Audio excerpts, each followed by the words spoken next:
No jardim do Éden, sob a sombra das árvores que nunca conheceram o outono, uma verdade perturbadora estava prestes a ser revelada. Esta não é a história que aprendemos na escola dominical, mas uma exploração do que aconteceria se descobríssemos que a primeira mentira da história não veio da serpente, mas do próprio Criador. Adão caminhava pela manhã através dos jardins perfeitos, como fazia todos os dias há anos incontáveis. O tempo no Éden não seguia as mesmas regras que conheceríamos depois.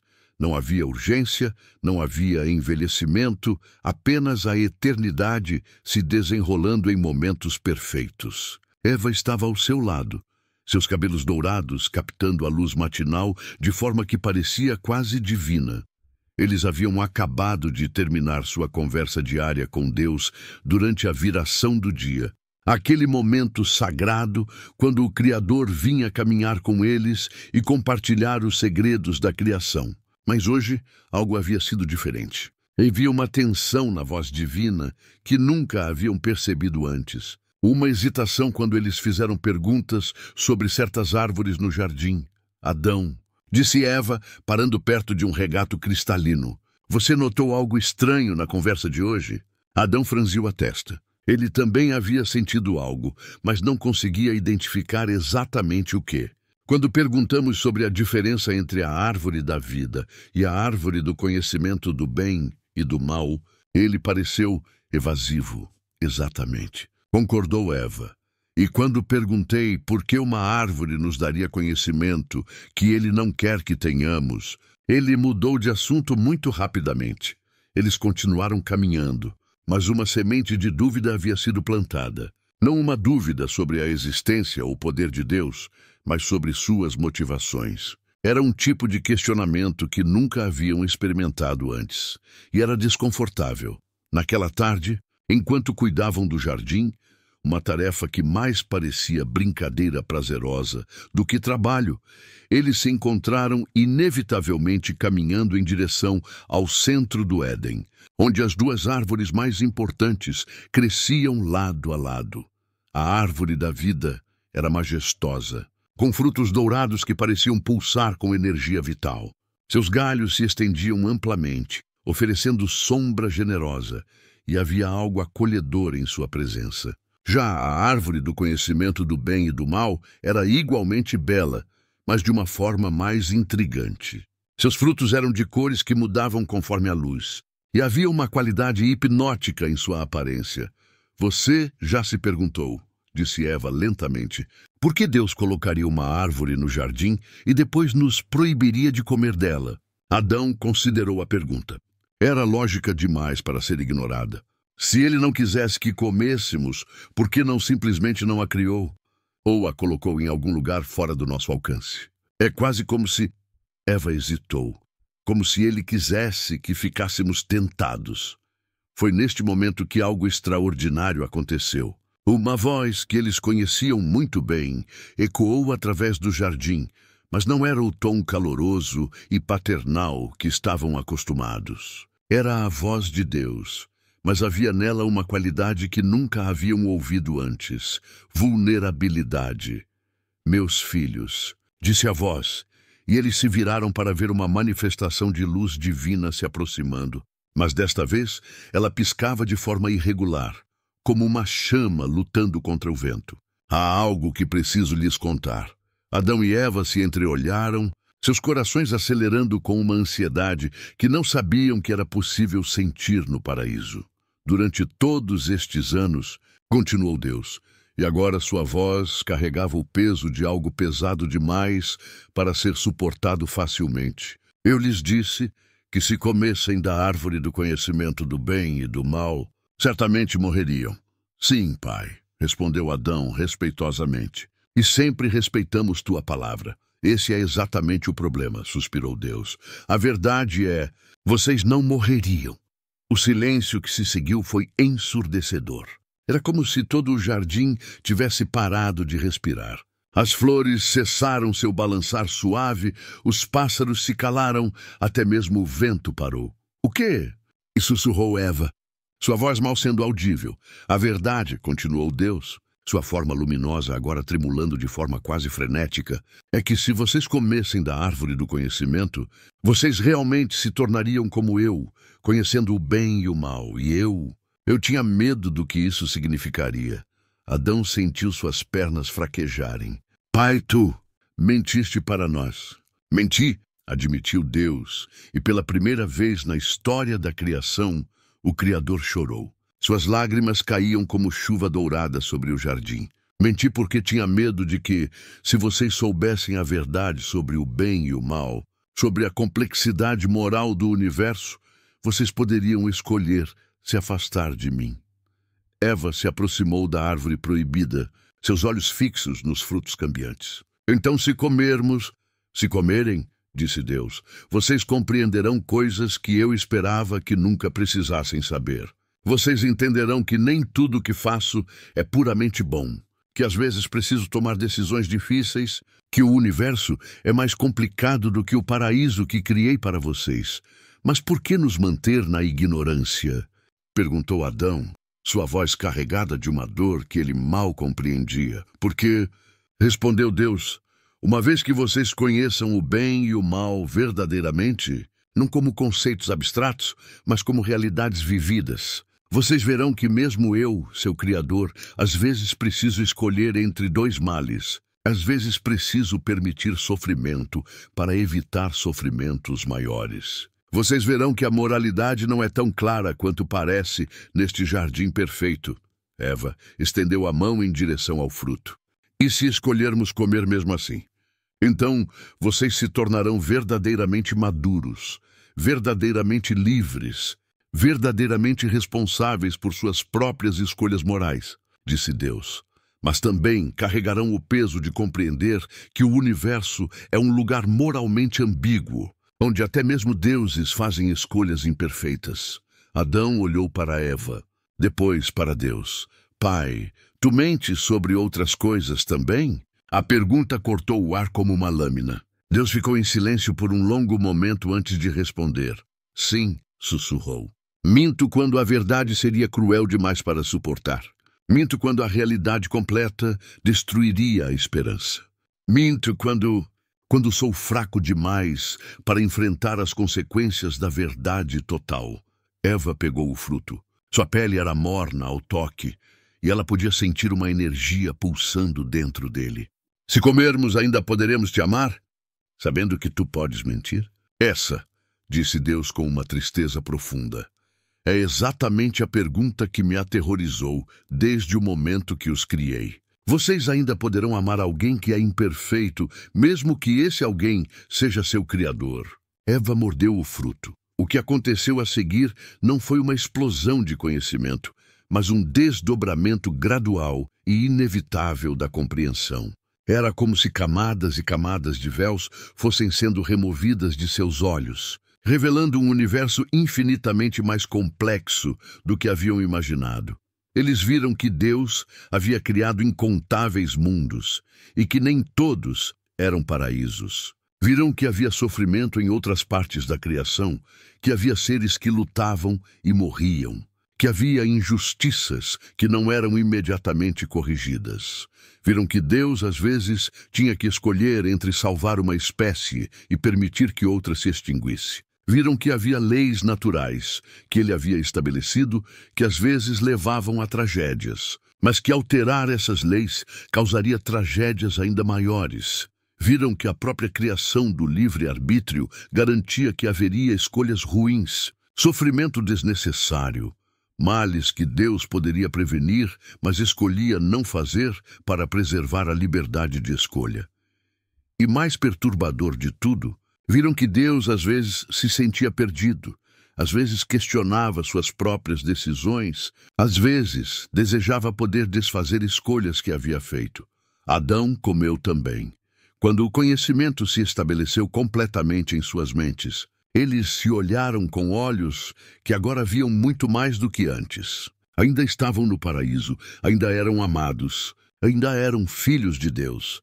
Mas agora compreendiam que ser filho de Deus significava ser filho de alguém que, Apesar de infinitamente poderoso, não era infinitamente perfeito. Como se sentem? Perguntou Deus nervosamente. Eva considerou a pergunta cuidadosamente. Traídos, disse honestamente, mas também compreensivos. Explicar, pediu Adão. Vemos agora, disse Eva, que tu nos mentiste porque nos amavas demais para querer que carregássemos este peso. Vemos que tu és como um pai tentando proteger seus filhos de verdades que poderiam machucá-los. Mas também vemos, continuou Adão, que mentir para nós foi uma escolha moral duvidosa. Tu nos negaste a oportunidade de escolher conscientemente carregar este peso. Deus assentiu tristemente. Vocês estão certos. E agora que conhecem a verdade, o que farão? Eva olhou para a árvore da vida. Agora entendemos por que tu não querias que comêssemos desta árvore também, não é? Se vivermos para sempre com este conhecimento do bem e do mal, carregaremos eternamente o peso de compreender as ambiguidades morais do universo. Exato, confirmou Deus. A morte eventualmente seria uma misericórdia, um descanso da complexidade moral da existência. Adão se aproximou de Deus. Pai, ainda te amamos. Talvez agora te amemos ainda mais, porque vemos que tu também lutas com escolhas difíceis, que tu também sofres com as imperfeições do universo. Mas, acrescentou Eva, nunca mais poderemos confiar em ti da mesma forma cega de antes. Agora, sabemos que precisamos pensar por nós mesmos, questionar, buscar a verdade mesmo quando ela é desconfortável. Esta foi a verdadeira queda da humanidade neste cenário alternativo.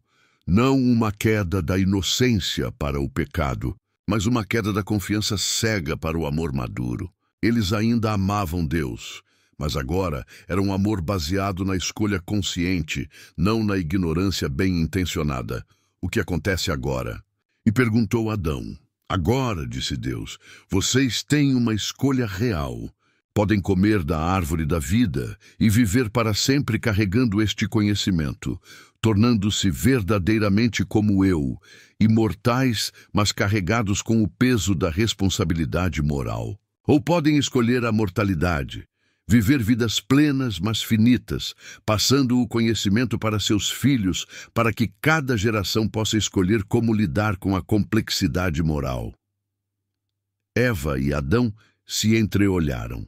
Era uma escolha que definiria não apenas seus destinos, mas o destino de toda a humanidade que nasceria deles. Se escolhermos a mortalidade, perguntou Eva, nossos filhos também terão que enfrentar estas escolhas morais complexas? Sim, respondeu Deus, mas eles terão algo que vocês não tiveram, pais que já passaram por isso, que podem guiá-los através da complexidade sem mentir sobre ela. Adão considerou profundamente. E se escolhermos a imortalidade? Então vocês se tornarão como deuses menores, ajudando-me a tomar as decisões difíceis, carregando junto comigo o peso de governar um universo moralmente ambíguo. A escolha que fizeram mudou tudo. Eva olhou para Adão, depois para Deus. Escolhemos a mortalidade, disse ela, mas não porque temos medo da responsabilidade. Escolhemos porque acreditamos que é moralmente certo que cada pessoa tenha a oportunidade de crescer através de suas próprias escolhas, em vez de viver para sempre com as escolhas que fazemos agora. Além disso, acrescentou Adão, se vamos morrer eventualmente, isso nos dará urgência para usar bem o tempo que temos, para amar profundamente enquanto podemos. Deus sorriu. E pela primeira vez, desde que admitira sua mentira, sua luz brilhou estável e cálida. Vocês escolheram sabiamente. Vocês compreenderam algo que eu estava com medo de que não compreendessem, que o amor verdadeiro não exige perfeição, mas sim honestidade e crescimento mútuo. E assim, nesta versão alternativa da história, Adão e Eva deixaram o Éden não como exilados, mas como graduados. Eles haviam aprendido a verdade mais importante de todas, que até mesmo Deus era falível, mas que isso não o tornava menos digno de amor. apenas mais digno de um amor maduro e escolhido conscientemente. Eles construíram sua primeira casa fora do jardim, e quando seus filhos nasceram, eles lhes contaram desde cedo sobre a complexidade moral do universo. Não mentiram para protegê-los da verdade difícil, mas também não os sobrecarregaram com mais do que podiam compreender em cada estágio de desenvolvimento. Caim e Abel cresceram sabendo que Deus às vezes cometia erros, mas também sabendo que ele se importava o suficiente para admitir esses erros. Quando houve tensão entre os irmãos, eles foram capazes de conversar abertamente sobre seus sentimentos em vez de deixar a raiva crescer em segredo. Caim, disse Abel um dia, estou com ciúmes de como Deus parece favorecer suas ofertas. Em vez de negar ou guardar esse sentimento para si, Caim respondeu, eu também fico com ciúmes às vezes quando Deus presta mais atenção em você. Que tal conversarmos com ele sobre isso juntos? Eles foram a Deus, que admitiu, vocês estão certos. Eu tenho mostrado favoritismo inconscientemente. Obrigado por me lembrarem de tratar vocês com igualdade. Não houve assassinato, porque houve honestidade desde o início. As gerações que se seguiram cresceram em um mundo onde a moralidade era vista como um processo de crescimento contínuo, não como um conjunto fixo de regras. Elas sabiam que até mesmo suas mais altas autoridades morais, incluindo Deus, eram capazes de erro e crescimento. Isso não levou ao caos moral, como Deus havia temido. Em vez disso, levou a uma moralidade mais robusta, porque as pessoas tomavam decisões morais por compreensão e escolha consciente, não por medo de punição ou desejo de recompensa. Quando Noé foi chamado para construir uma arca, ele questionou, Deus, tem certeza de que destruir o mundo é a única opção? Não haveria outras maneiras de lidar com a corrupção? E Deus, em vez de se ofender com o questionamento, disse, obrigado por me fazer pensar 2 vezes. Você está certo. Vamos encontrar uma maneira de renovar o mundo que não envolva destruição massiva. Quando Abraão foi testado, ele respondeu, Deus, entendo que tu queres testar minha fidelidade, mas matar meu filho não pode ser a maneira certa de fazer isso. Que tal encontrarmos um teste que não envolva prejudicar inocentes? E Deus disse, você está absolutamente certo. Sua disposição em me questionar, quando peço algo moralmente duvidoso, prova sua fidelidade melhor do que obediência cega provaria. Moisés, quando recebeu os mandamentos, disse, estes são bons princípios. Mas e sobre as situações onde 2 mandamentos entram em conflito? Como decidimos então? E Deus respondeu, essas são exatamente as perguntas que mostram que você está pronto para liderar. Vamos trabalhar juntos para desenvolver princípios para essas situações complexas.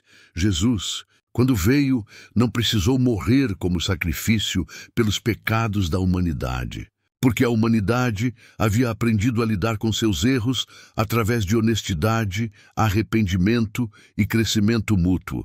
Em vez disso, Jesus veio como professor e exemplo de como viver uma vida moralmente madura em um universo complexo. Vim, disse Jesus, não para morrer pelos seus pecados, mas para mostrar que é possível viver com total integridade moral, mesmo sabendo que o universo é moralmente ambíguo. Sua mensagem central era: amem uns aos outros, perdoem os erros uns dos outros, cresçam juntos na compreensão moral e lembrem-se de que até mesmo Deus está aprendendo e crescendo conosco. As igrejas que se formaram após Jesus não eram lugares onde as pessoas vinham para ouvir verdades inquestionáveis, mas comunidades onde as pessoas se reuniam para lutar juntas com questões morais difíceis, apoiando-se mutuamente através das complexidades da vida. Não havia guerras religiosas, porque todos sabiam que sua compreensão de Deus era incompleta e sujeita a erro. Em vez de lutar sobre quem estava certo, as diferentes tradições religiosas colaboravam para desenvolver compreensões mais profundas da verdade. Os filósofos e teólogos não eram vistos como autoridades finais, mas como companheiros de jornada na busca por compreensão moral. Suas ideias eram respeitadas, mas questionadas, aceitas, mas refinadas. Através do diálogo contínuo, a ciência floresceu porque não havia conflito entre descobrir a verdade sobre o mundo natural e manter a fé. Deus havia admitido desde o início que o universo era mais complexo do que qualquer explicação simples poderia abranger. Então, cada nova descoberta científica era vista como uma peça adicional no quebra-cabeça infinito da realidade. Séculos depois, quando a humanidade desenvolveu tecnologia suficiente para explorar o espaço, eles descobriram outras formas de vida inteligente. Em vez de tentar converter essas civilizações ao seu entendimento de Deus, os humanos compartilharam sua história como haviam aprendido que até mesmo o Criador era falível e estava disposto a crescer. Muitas dessas civilizações alienígenas tinham histórias similares, momentos em que seus deuses ou figuras criadoras haviam admitido imperfeições e escolhido crescer junto com suas criações, em vez de manter fachadas de perfeição.